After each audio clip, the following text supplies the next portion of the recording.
Hello, today is Friday, April 9th, 2021. Happy Friday, everybody.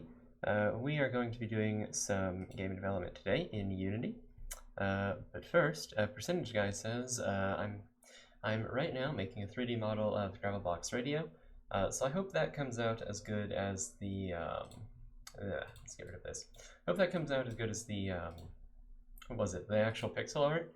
Because I know that you and I were both impressed by the pixel art, so I hope the 3D model actually works the same way. Actually comes out as good. And of course, my camera is not cooperating, even though I configured it maybe 5 minutes ago. Okay, maybe 10 minutes ago, but still, should be actually cooperating today. Anyway, so for this stream, we are going to start on a new game because we finished our Asteroids clone. So we're going to be working on a clone of Chicken Invaders, because someone asked me to do that, and I really love this game. I downloaded it yesterday. Unfortunately, Chicken Invaders 1, because of some DirectX things in Windows, because of some updates in Windows, it just doesn't work very well anymore, unfortunately. It's very sad. So we're going to be cloning Chicken Invaders 2, which I actually like a lot more. And I played that a lot yesterday, and yeah. But anyway, if you're not familiar with it, it's very similar to Space Invaders. It just doesn't have the shields. I think Space Invaders had the shields, right? I think it did. Like the original? Oh no, I guess it didn't. I thought this had shields. Like, I'm used to this version of Space Invaders, not this or that. Yeah, it's very similar to Space Invaders. That's sort of the concept. It just didn't have the shields with it. Yeah, I'm familiar with this version where you have like the shields and stuff. Maybe I'm crazy. But yeah, it's very similar in kind. The main difference that I've seen with Chicken Invaders is that you do have missiles, which you right-click to fire. So if you move your mouse back and forth across the screen, the ship kind of stays with your mouse, and so you can kind of maneuver around different enemies or different projectiles and stuff. So it has the waves where chickens kind of spawn in. It has a bunch of different types of enemies, which is really, really cool. So it has these like snowmen. These are generally eggs, but I think they're re-disguised as snowmen. It also has like these paratrooper kind of things that move kind of slowly down the screen once you shoot them. I was going to use the radio 3D model for a cutscene. Okay. But I think I'll have to render that cutscene in Blender. Okay.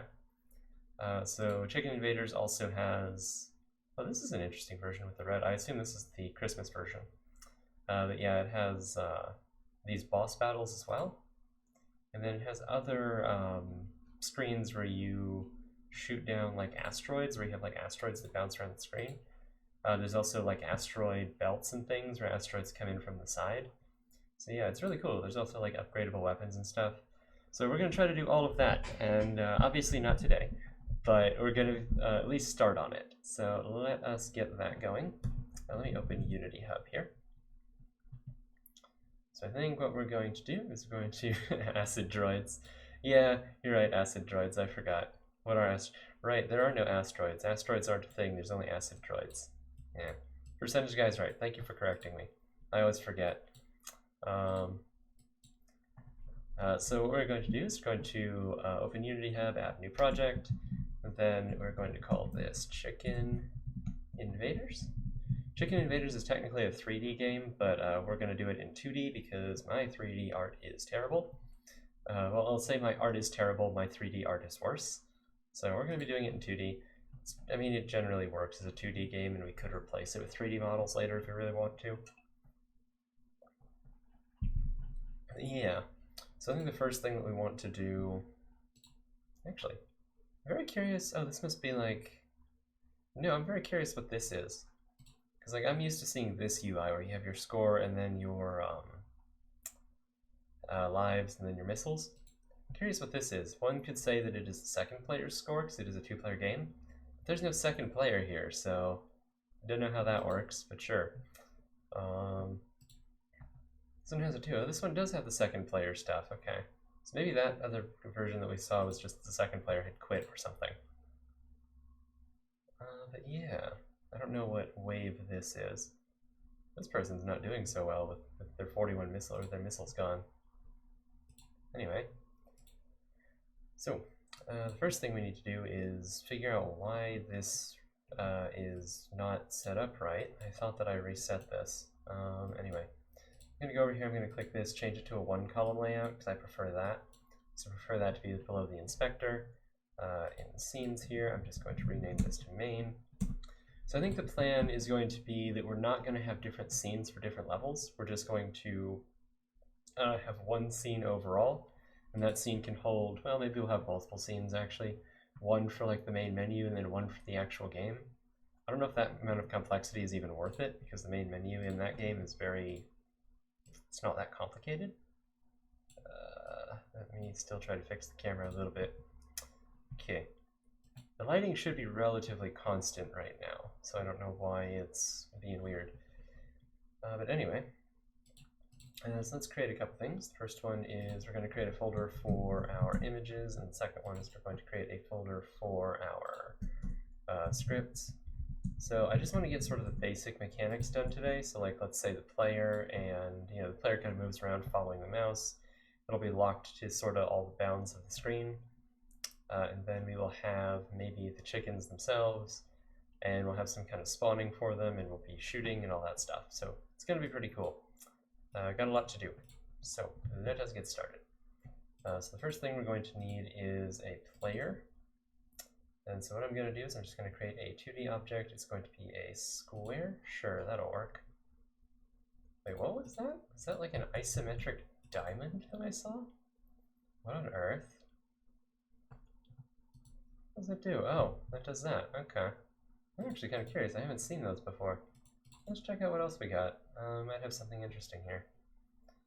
So we have capsules, we have a flat top. Oh, we have hexes. Okay, that's cool. And then a 9-sliced? Oh, okay, that's cool. I've tried the 9-slicing stuff in Unity. I've never gotten it to work the way that I wanted it to, though. So, there's that. Anyway, that will be our little player. We'll make it gray, because that's what it was in the actual game. Yeah, that'll work. Alright. Main camera, let's make this a little bit of a deeper kind of purple. I don't know. It was like a really saturated kind of color, I thought, that we saw. Was it not true? Was it not saturated? Also, can we just HSV this? Yeah, okay.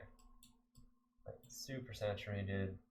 Low hue. I thought that it had like, yeah, it has like that super saturated kind of, well, dark, and I don't know what color it would be. I mean, we could just grab, is there a way we can grab the background? No, we can't grab the background. Okay. Let's not worry about it. Let's just not worry about it. It's fine. We'll reset this to gray. And I don't want it to be too gray or we can't see it. Okay. So we kind of want this to be our player. We want this to follow the mouse. Actually, let's make this, let's call this graphics. Then let's add an empty parent. And so the point of adding the empty parent there is just so that we can add, like, the goal is to add components to this empty parent. And then that way we can do whatever we want with the graphics without having to mess with the parent. We can also rescale the graphics without having to mess with the parent scale and stuff like that. It's just helpful whenever you want to do like animations and stuff to just not have to mess with the parent, or not have. It's very helpful to have one thing that's at a scale of 1:1:1, so that you can mess with the children and they won't, they won't freak out like they do if you rescale the parent. So anyway. What we want this to do is we want this to follow the mouse. So I'm going to add a, let's say, all right, let's not add it there. Let's put it in here. However I can do that. I don't actually know. I'm not super familiar with this layout, but yeah. Okay, so this will be our player controller component. So yeah, this will follow the mouse as soon as we can figure out how to do that. So I think what we want to do, the first thing I want, well, what I will do is I will start doing this with the older input system, with like the legacy input system, and then we'll switch over to the newer one later. But right now in private void update, what we want to do is we want to get the mouse position. So update will run every frame, and every frame we want to just set the player to the position of the mouse, or the to have it underneath the mouse, I guess is the way to say it. So I think we can just do that with screen to world point on the main camera. So if we want to get the mouse position, that would be input.mouse position. We need to feed that into something. So we'll just keep this up here. So what we need to do is we need to say that transform.position is equal to something. And if you get mouse position, I think it gives you like the percentage of the screen. So like up at the top right, I think is 1, 1, the bottom left is 0, 0. I think that's how it works. Maybe it's 0, 0 up here and 1, 1 down here. I can't remember. It's one of the two. It might also give you the pixels. I just don't remember. But what you can do is you can say camera.main. So this will just, whatever camera has the main camera tag, it will, that's what this points to. It will then, you can say screen to world point, I think. Screen to world point. And this should give us a point in the world for where the mouse position is. You can say input.mouse position. And I believe that would work. Let's check out what happens, because I'm very curious. Okay, so what we're going to do is we're going to say, we're going to add the player controller component, and let's just make sure this works. It's been a long time since I've done stuff with the mouse. Nope, that doesn't work. Why doesn't that work? Let's turn off maximize. What does that actually do? Very curious. Oh, interesting. Okay. Okay, so it does work, but the problem is that it's being, well, it close to works. So the problem is that the, I'm trying to think of how to explain it. This is being set to -10. Why is that being set to -10? Oh, because the camera is technically at -10. Anyway, what needs to happen is the camera and the player need to not be at the same Z level. Like if the player was at Z level 0, or actually, if we set this to be +10, I think it then works, right? No? Really? That's odd. I wouldn't have expected that. Oh, it's paused. That's why. Yeah, there we go. So the problem is that the graphics are at -10, and we don't want that. So let's go into the script itself, if I can find it. Yeah, there we go. And so I think this will return a vector 3.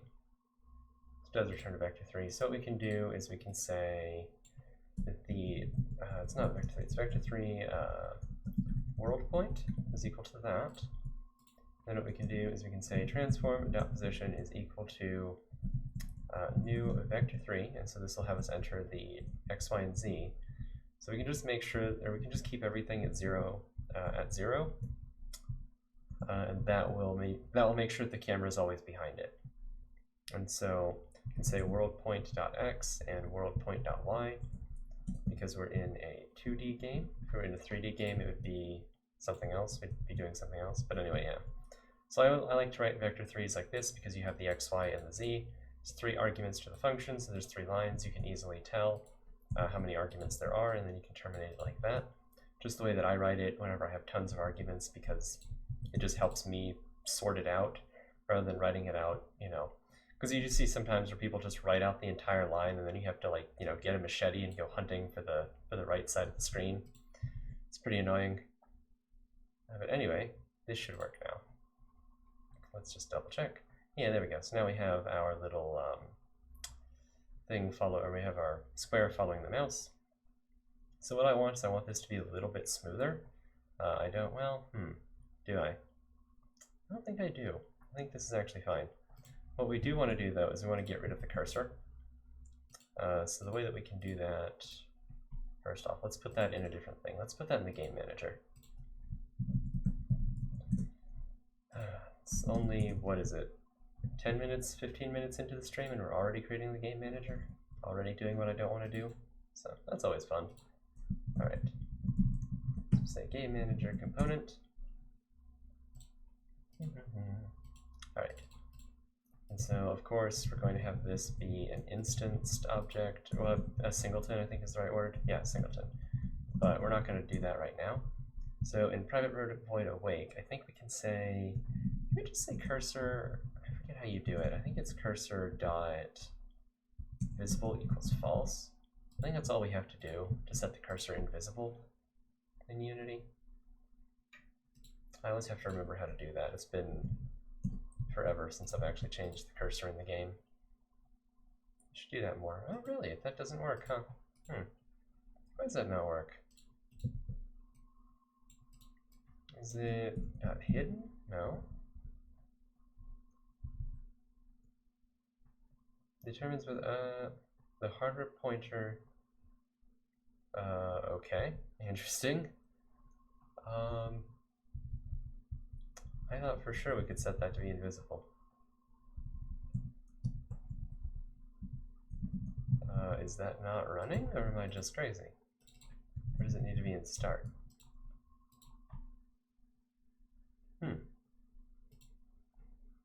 Or is that not an editor thing? Does that just not work in the editor? Is that what it is? Unity, hide cursor. Cursor not visible. I mean, it seems okay with that. Note the lock mode, the cursor is invisible regardless of the value. Note that in lock mode, not locked, the cursor is regardless of the value. Is it not an editor thing? I'm curious. Cursor not working. Can't hide the cursor. What to do? Weird, not experienced, may have some other cause. Lock state input version. Don't really know. Cursor API, by the switch. Somewhat issue. Huh. Not visible. Really? It's very flaky and suddenly stopped working. Obviously you don't have to call it every frame. It's not terrible, it's not ideal. Should remember to set the sprite when you actually need it again. So it seems to just be still broken. That's always fun. It's great, Unity. Can you fix your stuff? Alright.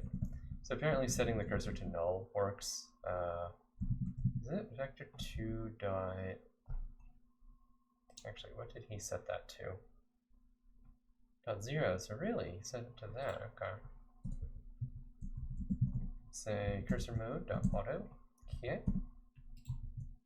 Let's try that. See what that does.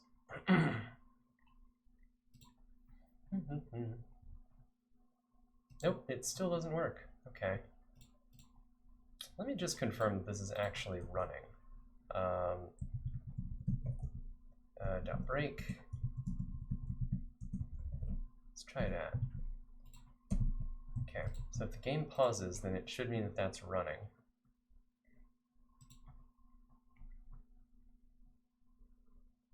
Yeah, the game pauses immediately. Okay, maybe it's just not, maybe it just has something to do with it being in the editor. I'm going to assume that that's true, and we're going to just mess with this later. That's unfortunate that doesn't work, though. Yeah, it's a question of whether or not to just have it like warp to the cursor, or to have it actually follow it. I think we'll have it just warp for now. It's probably fine. Anyway, we need actual enemies. I don't think they move. Like the enemies in the game, I don't think they actually move at all. I'm going to start the player down there. Oops. Wait, what? Yeah, we're going to start the player down there. That'll be fine. Okay. So the actual enemies in the game. So the player is going to need a box collider at some point, but let's create some of the enemies first. Say 0, 0, 0. This will be an enemy. And again, we'll just add a sprite to it. Sure, we'll make it a... Not a circle because I have plans for those. Sure, we'll make it a hexagon. That'll work. That's an enemy. Like specifically, be like a chicken, but it'll be an enemy for now. So keep that, and then this will need a collider at some point. So let's set a, I don't know, circle collider. It's fine. Circle glider 2D, and then we'll say 0.45. Yeah, that matches it a little bit better. And I don't remember what happens if the player comes in contact with one of the chickens. I think it kills you, but I don't know. We'll assume that it does, though. So we'll just have an enemy kind of sitting up there for now. And we'll have it hanging out kind of up there. We'll also need a prefabs folder for this.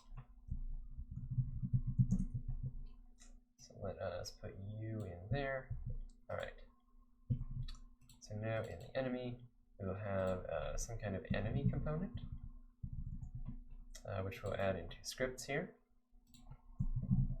So what this will do is this will detect when the enemy gets hit. It will also detect a couple other things. Well, actually, we could probably do something else to detect the hits. But we will need this at some point to like customize different enemy behavior.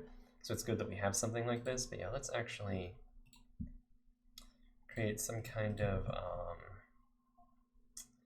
what are we going to call this? Because we're going to have projectiles, and then we're also going to have things that damage projectiles or that can take hits. I guess I usually call them units. We'll just say unit component. That's usually what I do. And so what this will do is this will measure whether or not this will react to things hitting it. So we'll have a public void take hit.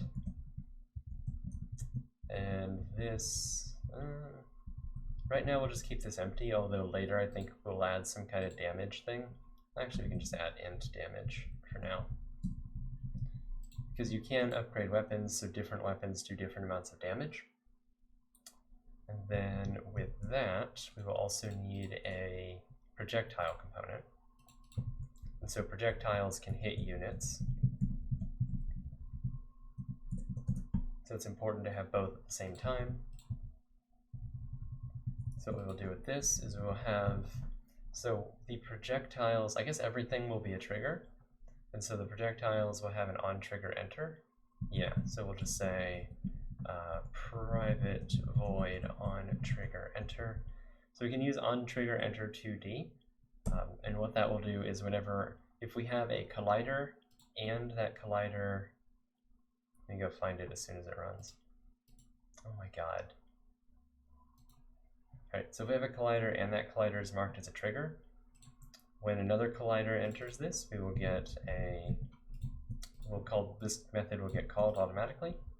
So what we will say is we'll say unit component unit is equal to collider.gameObject.get component unit component. And so what this will do is it will go onto, so we have our game object, and then this is the other collider. This is whatever collided with us. So we go into the other game object, and then we try to find the unit component on that game object. And what we can say is if there is no unit component, so you can, so if you have some kind of Unity component here, or mono behavior or whatever, if you say not inside of an if statement, what this will do is if this is equal to null, which it will be if this doesn't return anything, then if this is equal to null, this will end up being true. So if there's no unit on the other object, so say we collide with something that just doesn't have a unit component, we just want to return and just do nothing. Because we're a projectile, we don't care about colliding with other projectiles or things like that.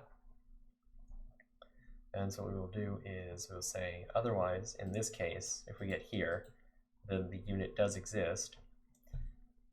Usually what I need to do is I need to store who the owner is of the projectile. That way the player can't hit themselves. Well, okay. No, we need to store whether or not this is on the player's team. So serialized, let's say protected, we don't need to serialize it. We'll just say protected bool is from player. And so what this will do is this will store a true or false value. If it's true, this means this projectile was from the player, and so we need to not hit the player. Otherwise, if it's not from the player, then it's from a chicken, and we can, if it's not from a, or if it's from a chicken, then we don't want to kill chickens with it. So what we need is on the unit component, what we can do, I'm trying to think, there's a couple ways we could do this. We could either scan the other object for an enemy component. Actually, let's do that. So we'll say, create a bool, we'll say is enemy, or we'll say is player, actually. And so what we'll do is we'll store whether or not we hit a player or whether or not we hit an enemy. And so what we'll do is we'll say collider.gameObject.getComponent. This will be the enemy component. So if this is equal to null, we're going to use what's called a ternary here. So if there is an enemy component on the other object, that means that we are not the player. So we're going to return false. Otherwise, then we are the player. So actually what we can do, or no, whoops, I did that wrong. There we go. So what does this even do? This expression can be simplified, can it? Oh, right, yeah, it can. You're right, okay. So actually, we can simplify this. Unity is correct. So to determine if the other thing is the player, all we do is we say, okay, if the other component has a game object, or sorry, if the other game object doesn't have an enemy component, then it is the player. Otherwise, it's not. So what we'll say is if is from player is equal to is player, then we return. Because what that means is that if this is a projectile from the player and we're trying to hit the player, we don't want to do anything. Otherwise, if it's not from the player and we're hitting the player, then we want to do something, or if it's not from the player and it isn't the player, then we want to do something. So if we get through all of that, what that means is the other object is an enemy and it's not, we're not hitting ourselves, basically, or we're not hitting a friendly unit, basically. So if both of those things are true, then what we want to say is we want to say unit.take damage, or .take hit, and we'll just say for 1 damage for now. We can store the damage later. So, a bit complicated, but the way that we can test this is we can create a couple projectiles in the world, and we can add a couple things. So since this is an enemy component, we want to add the enemy component and the unit component. And yeah, I think this will actually just work. Okay, and then the other thing that we want to do is in the player, we haven't made the player a prefab yet, we'll do that later. In the player we want a unit component, and it doesn't need any special component to sort of indicate that it's a player. But we do need a box collider, which, yeah, we use a box collider for now, we'll probably change it later. And then what we also need to do is we need to make a projectile. So I'm just going to duplicate the player for that. And then we'll remove this, we'll remove that, and we'll remove that. And we'll just make this, I don't know, an egg. Because that's what the projectiles are in the game, is they're eggs. So we'll make this a projectile component, oh, well, not a projector. Projectile component. And we need to add a trigger to this. Well, actually first, let's change the graphics to be a sphere, or a circle, I should say. This is a circle. This will be graphics. Let's make this kind of tiny. I think 0.2. No, that's too tiny. 0.4. I think that's roughly the size. I think 3.5 is actually probably a little bit better. 0.35, maybe 0.45? No. Whoops. Let's say 0.45 because eggs are a little bit. I think that's roughly about the size. Maybe 2.5. 0.35? That's probably about the right size, actually. Then let's add a circle, whoops. Let's add a circle collider 2D here. Maybe make it 0.3, no, 0.1, 5? Yeah, make it a little bit mean for a hitbox, but that'll be fine. And so this should be a projectile, and we also want to, so is from player will default false. So this egg will actually not be from the player. Oh my god. Okay, so by default this egg will not be from the player. Basically what it'll mean is that we'll take a hit whenever we go over it. And so what we want to do is in unit component, let's just debug.log that we took some damage, took hit.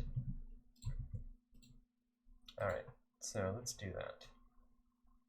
And in theory, we can test this and see if all this works. I think we'll have some issues though. Okay, so yeah, this doesn't work. So I think the first issue is that all things, basically everything, whenever things take hits, one of them needs a rigid body. So I think what we can do is we can say rigid body 2D. And we'll put that on the player. I think it'll be the enemies that have, or not the enemies, but the units that have the rigid bodies. And so we'll just set the gravity scale to 0. That'll just mean that we don't fall. Now I think the collision will get registered. Yeah, okay. So we say took hit, and then we say took hit, stuff like that. So you notice the projectile doesn't get destroyed. And we also don't know what's taking the hit, so a couple things to do there. So what I want to do is I want to destroy the projectile. So if we get down to this point, then we definitely want to destroy ourselves. So just destroy game object, that'll be fine. And then in the case of the unit component, well actually, no, because we have a visual indicator now. So what we can do is we can, yeah, there we go. So we take the hit and we destroy the projectile. So that's kind of what we wanted to happen.